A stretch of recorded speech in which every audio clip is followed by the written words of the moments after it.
Следующее причастие. Причастие с аффиксом «алак»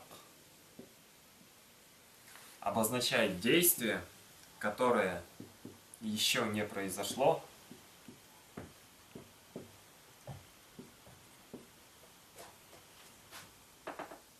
но ожидается.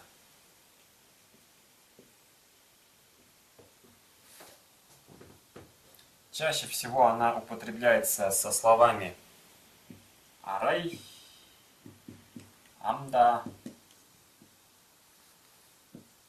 что переводится на русский язык как «еще», «пока еще». Вот. Например,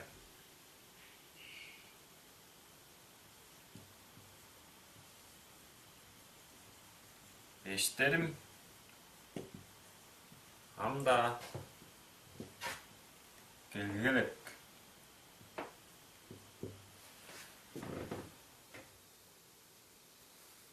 Мои друзья еще не пришли, но ожидается, что они сейчас придут. Келгалек.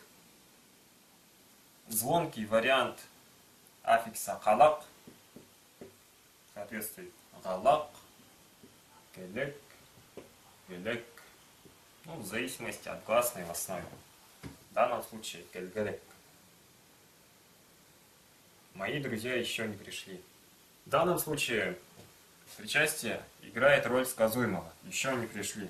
Но она также может играть роль определения, если стоит перед определяемым словом, как мы разбирали ранее. Келгелек кижилер.